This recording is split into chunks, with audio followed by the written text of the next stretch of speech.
इस वीडियो का शीर्षक है अंतकाल की कला।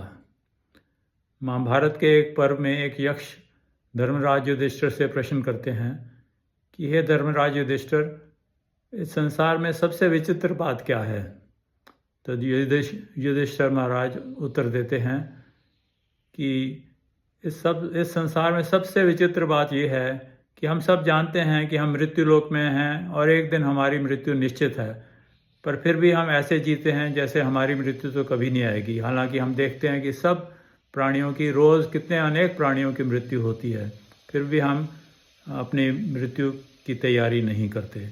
इस संदर्भ में श्रीमद् भागवत महापुराण की कथा है, जिसमें महाराज परीक्षित जो एक महाभागवत थे, उनको एक ब्राह्मण के बालक का शाप होता है कि उनकी महाराज परीक्षित की मृत्यु 1 सप्ताह बाद सांप के काटने से हो जाएगी।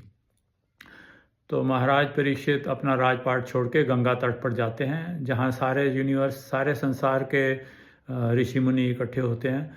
तब वहाँ पर सुखदेव गोस्वामी जी, जिनकी आयु उस समय 16 साल की थी, वो आते हैं। सुखदेव गोस्वामी जन्म से ही सिद्ध पुरुष, जीवन मुक्त पुरुष थे। तो वो व्यासपीठ पर बैठते हैं और महाराज परीक्षित उनसे प्रश्न करते हैं कि हे सुखदेव गोस्वामी, जिस व्यक्ति की मृत्यु का समय आ गया है उसको क्या करना चाहिए, क्या बोलना चाहिए और किस चीज़ का चिंतन करना चाहिए। तो सुखदेव गोस्वामी जी जो हैं महाराज परीक्षित का उत्तर देते हैं, और ये पूरी श्रीमद् भागवत कथा जो है वो उसी के उत्तर में है। पहले 9 स्कंद में भगवान श्री कृष्ण के अनेक अवतारों की कथा है और एब्सोल्यूट ट्रुथ को हर तरफ से पूरी तरह समझाया गया है। उसमें भगवान श्री कृष्ण के अनेक अवतारों, जैसे परशुराम अवतार, मीन अवतार, कुर्म अवतार और वराह अवतार, राम अवतार, सबकी कथा है। और जब ये पूरा एब्सोल्यूट ट्रुथ समझाने के बाद 10वें स्कंद में भगवान श्री कृष्ण की रहस्यमय लीला का वर्णन किया गया है। फिर 11वें स्कंद में भगवान श्री कृष्ण जो हैं वो उद्धव को उद्धव गीता बोलते हैं, जो भक्ति से परिपूर्ण है। जैसे अर्जुन को भगवान श्री कृष्ण ने कुरुक्षेत्र के युद्ध से पहले भगवत गीता बोली थी, जिसमें सब तरह के योग जो हैं, ज्ञान योग, कर्म योग, ज्ञान योग, भक्ति योग, सब चीज़ का वर्णन है। पर ये जो है उद्धव गीता, ये भक्ति से परिपूर्ण है। तो ये पूरी जो है कथा, श्रीमद् भागवत कथा जो है, महाराज परीक्षित 1 सप्ताह तक सुनते हैं। अपना मन वो पूरी तरह श्री कृष्ण में लगा देते हैं, और जब उनकी मृत्यु का समय आता है तो उनको अपने शरीर का ध्यान नहीं होता, उनका मन जो है पूरा श्री कृष्ण में लगा होता है, और वो यहाँ से सीधा भगवत धाम जाते हैं। तो इस संदर्भ में भगवत गीता में भी श्री कृष्ण ने कहा है, यम यम वापि स्मरण भावम त्यजेति अन्ते कलेवरम तम तमे वैति कांत्या सदा तद्भाव भाविता। कि अंतकाल में जैसा जैसा भाव, जैसा जैसा हमारा सिमरण होता है, वैसा ही हमें अगले जन्म में वैसा ही शरीर मिलेगा।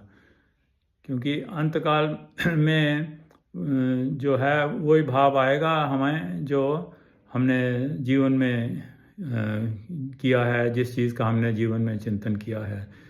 और ये मनुष्य जन्म जो है ये तो बहुत दुर्लभ है। अंतकाल में जब हम शरीर का त्याग करते हैं तो कोई गारंटी नहीं है, बल्कि बहुत ही दुर्लभ है कि हमें दोबारा मनुष्य शरीर मिले, क्योंकि अनेक 84 लाख दुनिया हैं, मनुष्य जन्म तो कभी कभी मिलता है। फिर भगवान श्री कृष्ण कहते हैं गीता में, अंतकाले चा मामेव स्मरण मुक्तवा कलेवरम या प्रयाति सा मद्भावम याति ना अस्ति अत्र संशया। और जो मनुष्य अंतकाल में मेरा सिमरण करते हुए इस शरीर को त्यागेगा, वो निश्चय ही विदाउट ए डाउट, बिना किसी संदेह के मेरे पास आएगा और परमानेंट प्रेम का जीवन पाएगा। तो हमें इसलिए इस संसार में अंतकाल की कला वही है कि जो जीवन की कला है, हमें इस जीवन में ही श्री कृष्ण भक्ति का अभ्यास करना चाहिए। चैतन्य महाप्रभु ने बताया है श्रवण कीर्तन स्मरण, तो ये भक्ति के प्रमुख शुरू के अंग हैं। तो हमें श्रवण कीर्तन स्मरण करना चाहिए किसका? श्री कृष्ण की नाम रूप गुण लीलाओं का, जिसका श्रीमद् भागवत में वर्णन किया हुआ है। और चैतन्य महाप्रभु ने हमें ये महामंत्र दिया है, हरे कृष्ण कृष्ण कृष्ण हरे हरे, हरे राम राम राम हरे हरे। तो ये अगर हम नित्य भागवत श्रवण करें और हरि नाम कीर्तन करें तो अंतकाल में हम जो है शरीर त्यागने से पहले के समय हम श्री कृष्ण का चिंतन करते हुए इस शरीर को त्याग करके श्री कृष्ण के पास जा सकते हैं। श्री कृष्ण भगवान को कोई धोखा नहीं दे सकता। ये नहीं है कि हम जीवन में तो योगी भोगी बने रहें और अंतकाल में हम योगी बन जाएंगे, क्योंकि जो कुछ भी हमें है याद आता है वो भगवान श्री कृष्ण ही देते हैं।